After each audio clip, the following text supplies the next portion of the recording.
အမျိုးသားတွေအတွက် KTV စင်တင်အနှိတ်ခမ်းအစားသဖြင့်သူတို့စိတ်ဖြောပြေဖို့နေရာတွေရှိသလိုမိန်းကလေးတွေအတွက်ကြအဲ့လိုမျိုးနေရာတွေဘာလို့မရှိရတာလဲဖိုးဝါဒီကြီးစိုးတဲ့လူလောကဖြစ်နေလို့ပါပဲယောက်ျားလေးတယောက်ရည်စားများလို့ရှိရင်မာစတာကီးနဲ့တင်စားပြီးမိန်းကလေးတယောက်ရည်စားများရင်တော့တော့ပြစ်ကြီးလို့ပြောကြတယ်အိမ်တော်ကြီးတစ်ခုမှာယောက်ျားလေးကဖောက်ပြန်မိလို့ရှိရင်ယောက်ျားလေးပဲအပြင်သာစားမိတတ်ကြတယ်လို့ခွင့်လွှတ်တတ်ကြပြီးမယ်မိန်းကလေးတယောက်ဖောက်ပြန်မိရင်တော့တစ်သက်လုံးကဲ့ရဲ့တတ်ကြပါတယ်တချို့ဘာသာတွေလူမျိုးစုတွေမှာယောက်ျားလေးကမိန်းကလေးအများကြီးယူခွင့်ရှိတယ်မိန်းကလေးတွေကြတော့အဝယ်စားတောင်စိတ်ကြိုက်လွတ်လပ်စွာဝတ်ဆင်ခွင့်မရှိဘူးတချို့ဖျားတွေမှာဆိုရင်လေမိန်းမမတရမိန်းမမဝင်ရဆိုပြီးခွဲခြားထားတယ်တကယ်ဆိုရင်ဖျားတွေအားလုံးဟာမိန်းမတွေကပဲမွေးထုတ်ပေးတာမလားကဘာကြီးမှာဖိုးနဲ့မကဘယ်ဟာကပို့ပြီးအရေးပါတယ်လို့မရှိပါဘူးတခုရှိမှတခုရှိမယ်အရာတွေပါအပြန်အလှန်မှီကုန်နေကြတယ်ဖိုးဝါဒီဘာကြောင့်ကြီးစိုးရတာလဲ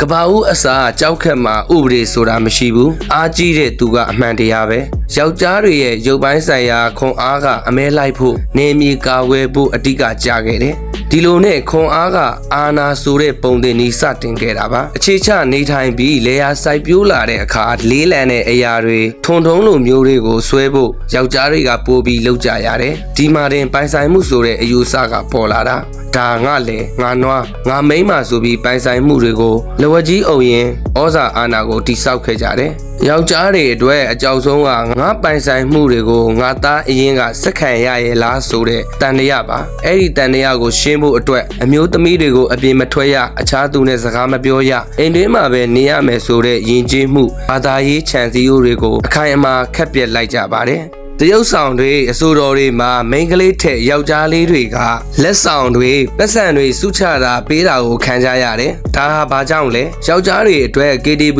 စင်တင်တွေမှာတရားဝင်သွားလို့ရသလိုမိန်းကလေးတွေအတွက်မရှိလို့ပါ။ဒါကြောင့်သူတို့ဟာတရားဝင်သွားလို့ရတဲ့နေရာမှာသွားစုနေကြတာပါ။ KTV ကကောင်မလေးကတချင်းဆိုမကောင်းပေမဲ့ကတာမကောင်းပေမဲ့ခမားတို့မုံဖိုးပေးသလိုပေါ့။အမှုပညာကြောင့်မဟုတ်ပဲအားပေးနေကြတဲ့မိန်းမအယောက်တရာမှာဘသူမှမသိဘူးအခွင့်အရေးရရင်မင်းသားကသူနဲ့အတူနေမလားဆိုလို့ရှိရင်နေမဲ့သူက80ရာခိုင်နှုန်းလောက်ရှိတယ်ကျွန်တော်ရန်ကုန်မှာနေတုန်းကပေါ့နော် rapper 2ယောက်နဲ့ခင်ဘူးတယ်ဗျ underground ကပါ mainstream ဘောကမဟုတ်ဘူးတယောက်ဆိုမိန်းမရောကလေးရောရှိတယ်ဗျဒါပေမဲ့အဲ့ဒီကောင်တွေမှာကောင်မလေးတွေညာတိုင်းလက်မလဲဘူးအဲ့ဒါနာမည်ကြီးအဆိုတော့မဟုတ်သေးဘူးနော်ဒါကတော့ကျွန်တော်ရဲ့ထင်မြင်ယူဆချက်တွေပါတကယ်လို့လောကကြီးကိုနိုင်ငံတွေကိုမျိုးသမီးတွေသာဥဆောင်ခဲ့ရင်ဒီထက်ပိုပြီးငြိမ်းချမ်းမလားဒါမှမဟုတ်တနိုင်ငံနဲ့တနိုင်ငံစိတ်ကောက်ပြီးစကားမပြောဘဲနေကြမလားတကယ်ချင်းတို့ရောဘလို့ထင်လဲပေါ့နော်